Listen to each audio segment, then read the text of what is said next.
একজন বিবাহিত ব্যক্তি যদি জেনা করে ফেলে, নাউজুবিল্লাহ, যে দেবর ভাবি শালিদুল্লাহ ভাই তোমরা শোনো, যদি বিবাহিত কোনো ব্যক্তি জেনা করে ফেলে, সে যদি খাস তওবা করে আল্লাহ পাকের কাছে, আল্লাহ পাক যদি তার সমস্ত গুনাহ মাফ করে দেন, তারপরেও যদি তার এই মামলাটা ইসলামিক কোর্টে চলে আসে, তাহলে তাকে রজম করতেই হবে, বেঁচে থাকার অধিকার নাই। আমি দলিল দিচ্ছি, শোনেন। নবী সাল্লাল্লাহু আলাইহি ওয়াসাল্লামের একজন সাহাবী, মহিলা সাহাবী, তিনি পাপ করে ফেলেছেন। কি করেছেন? জেনা করে ফেলেছেন। বিবাহিত ব্যক্তি ছিলেন। নবীর কাছে এসে বলছেন, ইয়া রাসূলুল্লাহ তাহহিরনি, আমাকে পবিত্র করুন, আমি অন্যায় করেছি।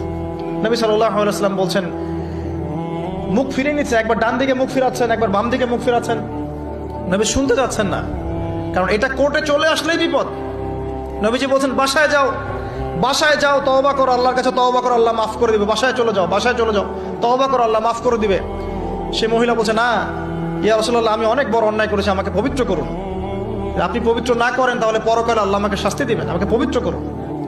এবার নবী সাল্লাল্লাহু আলাইহি ওয়াসাল্লাম বললেন, বাসায় যাও। তুমি গর্ভবতী হয়েছ? হ্যাঁ।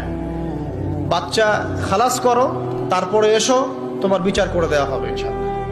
সেই মহিলা বাসায় ফিরে গেল, তওবা করতে থাকলো, তার গর্ভের সন্তান বড় হতে লাগলো। এক পর্যায়ে সন্তান জন্ম হলো। সন্তান জন্ম হওয়ার পর সে এসে বলছে, ইয়া রাসূলুল্লাহ, এই যে কোলের বাচ্চা, এই যে 3 দিন আগে 4 দিন আগে হয়েছে সন্তান, আমাকে এখন পবিত্র করে দিন, আমাকে শাস্তি দিয়ে পবিত্র করুন। নবী সাল্লাল্লাহু আলাইহি ওয়াসাল্লাম বাচ্চা দিকে তাকিয়ে বলছেন যে এই বাচ্চাকে দুধ পান করাতে হবে। এবার তিনি নবী সাল্লাল্লাহু আলাইহি ওয়াসাল্লামকে বলছেন, ইয়া রাসূলুল্লাহ, এই যে আমার বাচ্চা এখন রুটি খেতে পারে, আমাকে এখন পবিত্র করুন। নবী সাল্লাল্লাহু আলাইহি ওয়াসাল্লাম একজন মুসলিমকে বললেন, এই বাচ্চার দায়িত্ব কে নিতে পারবে? একজন মুসলিম সাহাবী বললেন যে আমি নিব ইয়া রাসূলুল্লাহ। তখন তার হাতে বাচ্চাকে সোপর্দ করা হলো।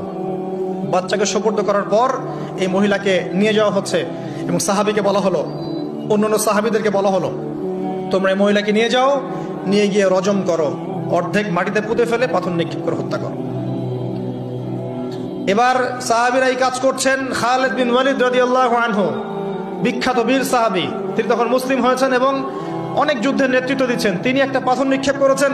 এই নিক্ষিপ্ত পাথরের আঘাতে রক্তের ফিনকি ছিটকে এসে খালিদ বিন ওয়ালিদ রাদিয়াল্লাহু আনহুর এই যে কাপড়ের মধ্যে পড়েছে।